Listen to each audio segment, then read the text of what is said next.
Roll it. Do you see Roll the it. greatest threat to America today, and how do you plan on stopping it? Chris, I think the greatest threat is what we're leaving your generation. When I think about students, about my daughter Emily, who's 11, my daughter Elizabeth, who's 9, and I think about the massive national debt we have.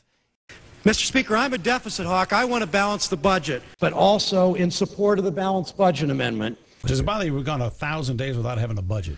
No, that's a good soundbite they use, but I don't think it's all it means. For his word tonight of a record deficit projection for the federal government. Congressional Budget Office says that the federal deficit for the fiscal year 2009 is projected to be a jaw-dropping $1.4 trillion. This country cannot continue to run trillion-dollar deficits.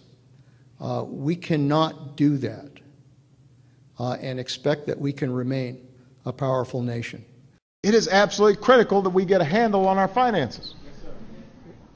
We spend a lot of money that we don't have. One hefty price tag. A new report from the Congressional Budget Office, the CBO, estimating that President Obama's health care law will cost about twice as much as he originally promised. That's why, I think the more people know about this, the more they like it. We're going to get health care with a strong public option. But I don't want to say I know because I helped write it. I will show more independence when I'm in the Senate because my allegiance will be to Ohio and to the communities in Ohio, not to the president. Mike DeWine votes with President Bush 96% of the time, but he loves to brag about that other 4% over and over and over again. The fact is, I've been very bipartisan because he worked with somebody from ACORN, or he worked with somebody from the Service Employees International Union, or he worked with Governor Blagojevich in Illinois. That's the kind of guilt by association that I thought this institution stopped doing 55 years ago when Joe McCarthy was censured. I look back in history, in some of the worst governments we've ever had. One of the first things they did? They went after the trades. Hitler didn't want unions. Stalin didn't want unions.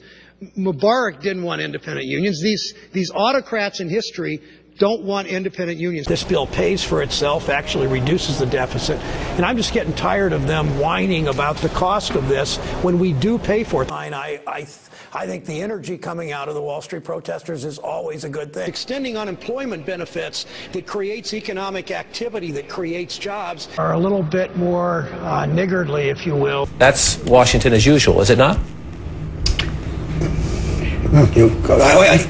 It is and it isn't. I mean, this bill is extraordinarily complicated. This legislation is, as Gene said at the outset of the show, 50 years, you could maybe even say 75 years. Franklin Roosevelt attempted it. Harry Truman really attempted it in earnest. But is it important enough to buy votes? I don't say it that way.